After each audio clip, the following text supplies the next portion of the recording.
मुझे लगता है कि मंदिर मस्जिद लोगों को गुलामी को जिंदा रखने के लिए ही बनाए गए हैं। एक बार जो जन्म चला गया चला गया, उसमें वापस आने की कोई सुविधा है नहीं। कोई ना कोई तो स्वर्ग से या नरक से आता और उसका पुनर्जन्म होता और मुझे हमें बताता कि उसके साथ क्या वहां हुआ। हमारे साथ जुड़े हैं एमएस बहेर सर, जिनसे हम जानेंगे कि क्या स्वर्ग और नर्क होता है। स्वर्ग नरक अगर होते तो कोई ना कोई, सबसे पहली बात है कि अगर होते तो कोई ना कोई जो पुनर्जन्म का भी कॉन्सेप्ट है उसमें कोई ना कोई तो स्वर्ग से या नरक से आता और उसका पुनर्जन्म होता और मुझे हमें बताता कि उसके साथ क्या वहां हुआ।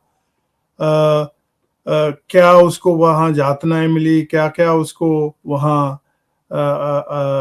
सुविधाएं मिली। तो जैसे ये सारा जैसे मुझे लग रहा है कि स्वर्ग एंड नरक का एक बहुत बड़े पैमाने पे धर्म का प्रचार करने वालों को धर्म को स्टैब्लिश करने के लिए एक भय कि भाई अगर आप हमारे धर्म के साथ नहीं जुड़ के रहोगे तो आप नरक में जाओगे, आपको ये यातनाएं मिलेंगी। आप फिर उसकी एक पिक्चर क्रिएट करी हुई है कि नरक ऐसा होगा, अगर हमारे साथ जुड़ के रहोगे तो स्वर्ग में जाओगे।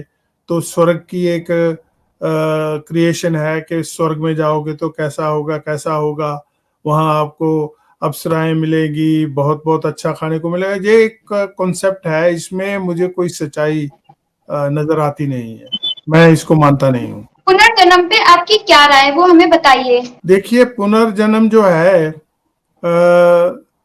ये इसको हम दो तरीके से देख सकते हैं। एक तो ये है कि एक बार आदमी या औरत अ, वो माँ की कोख से पैदा होता है और वो पैदा होकर अपना एक वजूद दुनिया में लाता है।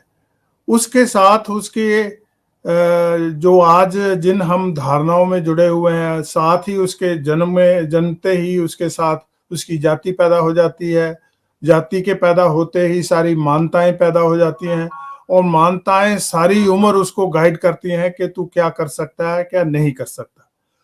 तो इसके खिलाफ अगर हम ये देखें कि भगवान बुद्ध ने ये एक कॉन्सेप्ट निकाला था कि पुनर्जन्म का, कि पुनर्जन्म क्या है कि जब आप अपनी पुरानी धारणाओं को तोड़ देते हैं, उस दलदल से बाहर निकल आते हैं, तो आप एक नई विचारधारा में, नए विचार में, विजन में और व्यवहार में प्रवेश कर जाते हैं, जहां ऊंच नीच नहीं है, जहां कास्ट का कोई डिस्क्रिमिनेशन नहीं है, जहां कोई जातनाओं का डिस्क्रिमिनेशन नहीं है।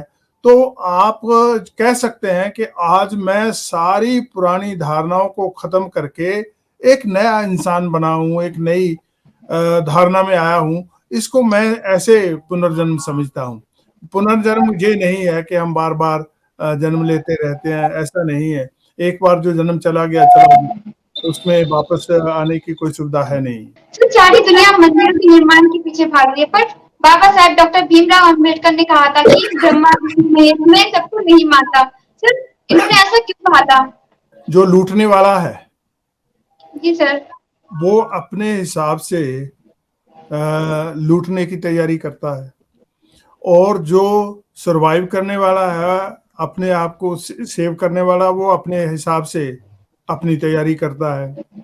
मुझे लगता है कि मंदिर मस्जिद लोगों को गुलामी को जिंदा रखने के लिए ही बनाए गए हैं। अगर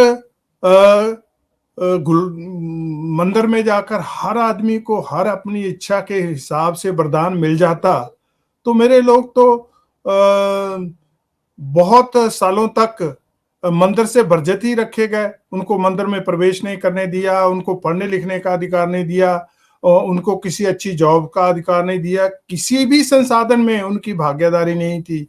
तो मंदिर ने क्या रोल अदा किया? मंदिर ने, ईश्वर ने, दोनों में क्या रोल अदा किया? किसी ने कोई रोल अदा नहीं किया। ये तो एक लड़ाई है। जो ऊपर है वो नीचे आना नहीं चाहता, जो नीचे है वो नीचे रहना नहीं चाहता। और दोनों में भगवान बुद्ध इसीलिए माध्यम मार्ग की बात कर रहे हैं कि दोनों को एक दूसरे को डिस्ट्रॉय करने की जरूरत नहीं है, बस एक दूसरे के बराबर में आकर खड़े होने की जरूरत है। मध्यम मार्ग लेने के लिए है, जो ऊपर है वो थोड़ा सा नीचे आ जाए, जो नीचे है वो थोड़ा सा ऊपर चले जाए, तो हम सारे हारमोनी में रह सकते हैं, कंफर्टेबली रह सकते हैं। ये मंदिर का कॉन्सेप्ट भी एक मुझे गुलामी का बहुत बड़ा कॉन्सेप्ट है, और जो भी मेरे लोग जुड़े हुए हैं मंदिर से, मैं उनकी भावना के खिलाफ नहीं बोल रहा, मैं उनको ये समझाने की कोशिश कर रहा हूं कि आपको देखना ये है कि भारतीय संविधान लागू होने से पहले आपको क्या क्या अधिकार थे। मंदिर, देवी देवता, भगवान, संत महंत हजारों करोड़ों ये थे, लेकिन किसी ने भी हमारी दुर्दशा की तरफ कोई नजर नहीं डाली, हमें कोई अधिकार नहीं दिया, किसी ने नहीं कहा। ये तो बाबा साहब अम्बेडकर आए, उन्होंने ये इस चीज को पहचाना कि ये मेरे लोग जो गुलामी में जकड़े हुए हैं, इनको वहां से निकालना है, और उन्होंने आके संविधान लिखा। संविधान में मुझे वो सारे अधिकार दिए, और साथ में ये आदेश भी दिया कि तुझे पढ़ने लिखने का आज मैंने अधिकार दे दिया, और तुझे आगे बढ़ने का अधिकार दे दिया। तू स्कूल जा सकता है, कॉलेज जा सकता है, यूनिवर्सिटी जा सकता है, जहां तक के देश और विदेश की यूनिवर्सिटी में भी जा सकता है, पढ़ सकता है, व्यापार कर सकता है।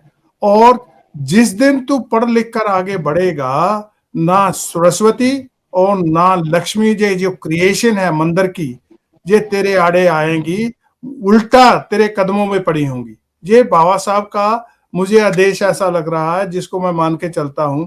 और जब से मुझे 43 या 44 ईयर्स हो चले हैं बाबा साहब के मिशन में जुड़े हुए, और इस संविधान का प्रचार प्रसार करते हुए, आज तक ना मंदिर मेरे आड़े आया, ना सरस्वती मेरे आड़े आई, और ना ही लक्ष्मी मेरे आड़े आई, और ना ही किसी ने रोका। और ना मैं समझता हूं आने वाले मेरे बच्चे जो हैं, अगर वो मंदिर का कॉन्सेप्ट छोड़कर विद्या के कंसेप्ट को, बाबा साहब अम्बेडकर को, जो जिसको आज दुनिया मान रही है, उसको अपना मसीहा मान के आगे चलेंगे, उसकी विचारधारा के साथ जुड़ेंगे और अपना रास्ता बनाएंगे, ना उनको ना मुझे कोई रोक पाया और ना उनको कोई रोक पाएगा। ये मेरी अपनी मानता है।